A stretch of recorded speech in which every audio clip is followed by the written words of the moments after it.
Chapter 8. Stolen. Isaac must be the thief, Rebecca declared. He's the only one other than you and me who goes to our woodpile. I'm sorry to think of him as a thief. He was kind to me, Celinda said. She hesitated. But if you're sure, should we tell Private Chandler? I wish we could have Isaac arrested this very moment, Rebecca said bitterly. But if he's in jail, he'll never lead us to the spoons. Besides, we still have no real proof. She held up the thread. All we have is this. What should we do? Rebecca thought for a moment. Captain Stevens should be home soon. We'll talk with him and tell him everything. He'll know what's best. She swallowed hard. In the meantime, I'll sell some of our other things. We may need the money just in case. Very well, Celinda agreed. She looked at her sister trustingly. You know best. I hope so, Rebecca thought. I truly hope so. After Celinda left, Rebecca cleaned the dishes and made sure the widow was comfortable. Then she went up to the loft and carefully wrapped the heavy box of nails in Celinda's quilt. Her heart was beating fast and her hands felt clammy. She hated selling her family's things. She hated feeling like a beggar. She put on her only pair of shoes, even though they were too tight, and combed her hair neatly.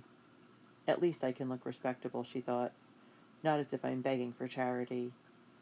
With her bundle in hand, Rebecca went outside to look for old Johnny. She asked a few people if they'd seen the peddler.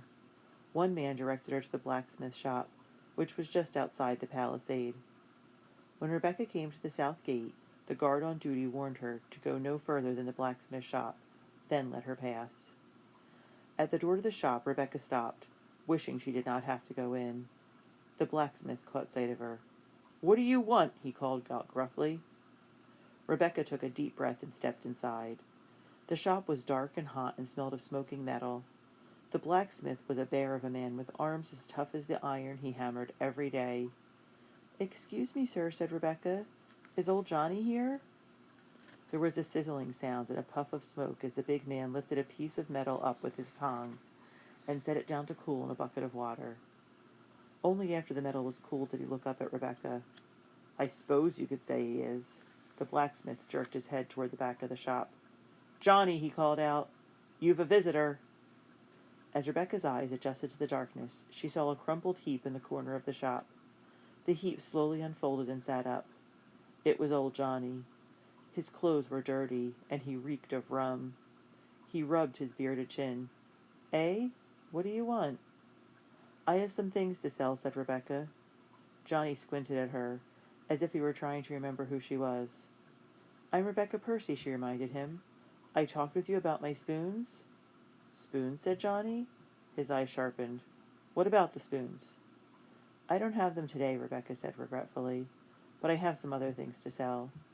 She opened up the quilt and pulled out the box of nails. "These nails are very strong and—" "My head hurts," Johnny interrupted. He groaned and sank back into the straw. "I'll talk to you another time." "Please, sir," Rebecca pleaded. "It's important that I talk to you now." "Go away," the peddler ordered, and turned his back to her.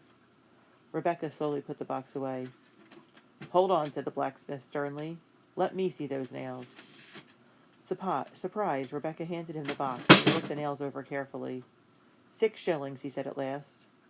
Rebecca remembered how Papa had always bargained when he sold his crops. 10 shillings, she told the blacksmith. "Those are very good nails." He scowled at her. 9. 9.5, Rebecca countered. The blacksmith stared from underneath his heavy brows. 9's my best offer. Rebecca drew a deep breath. "Very well," she said. 9. She gave the blacksmith the nails, then carefully placed the 9 shillings in her drawstring purse. "Now we have 12 shillings in all," she thought. "We still need 28 more." She carried the quilt back to the fort and knocked at the Randolphs' cabin. Hannah opened the door. "Good day, Rebecca," she said cheerfully. "Good day. I've come to see your mother," Rebecca said, standing shyly on the threshold. Mrs. Randolph came out from the back of the cabin. She held her youngest baby on her hip, and her 4-year-old daughter, Mary, was pulling at her skirts. She had a welcoming smile on her face. For a moment, Rebecca felt a tug at her heart. She remembered how her mother used to carry Benjamin just the same way, and how she would smile at Rebecca when she came in from chores. What is it, Rebecca?" Mrs. Randolph asked. "Come in." Rebecca walked inside. The cabin smelled deliciously of molasses, cinnamon, and freshly ground flour.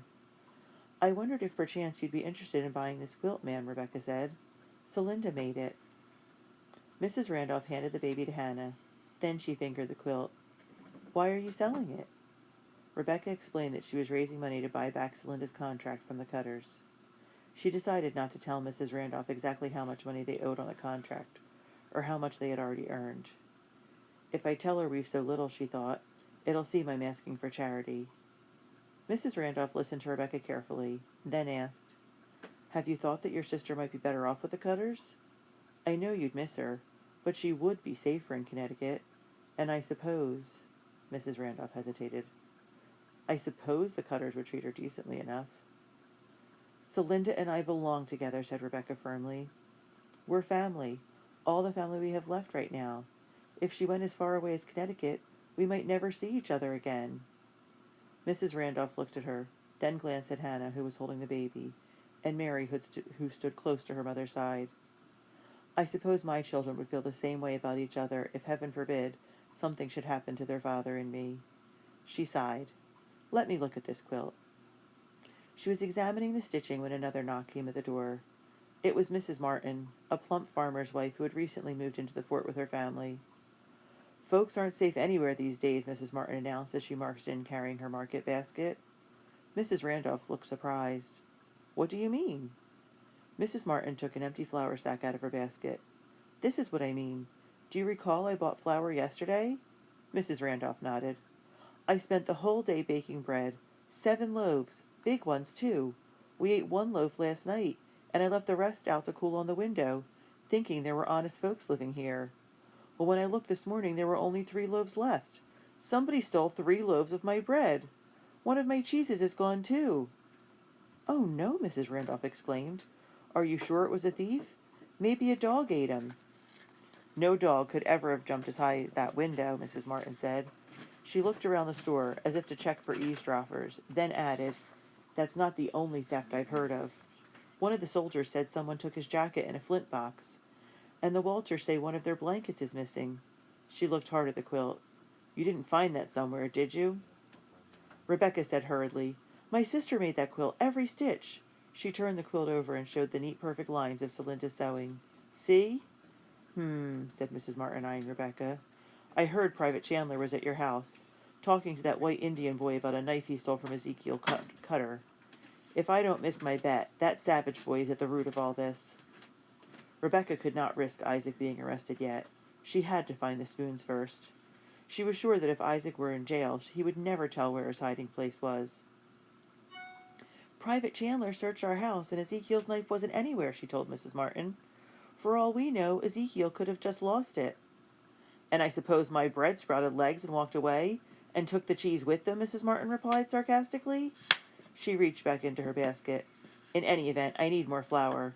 I have some lovely fresh eggs to trade for it. Mrs. Randolph measured out the flour, and Mrs. Martin counted out eggs in exchange. As Mrs. Martin was leaving, she fixed a stern gaze on Rebecca. You'd better keep an eye on that white Indian boy, she warned. If he's stealing things today, who knows what he'll try tomorrow. Yes, ma'am, Rebecca replied. I shall watch him very carefully, she told herself. Mrs. Randolph returned to the quilt. After a few long moments, she looked up at Rebecca. I don't usually buy quilts, but this one looks warm. I can give you 4 shillings for it. Rebecca was disappointed, but she decided not to bargain with Mrs. Randolph. Thank you, ma'am, she said, and put the 4 shillings in her drawstring purse. She turned to leave, and Hannah called out to her, Don't forget about the Johnsons' party. Aye, said Rebecca absent-mindedly. She had far more important things on her mind than a party. How shall I get 24 more shillings? I must find the spoons.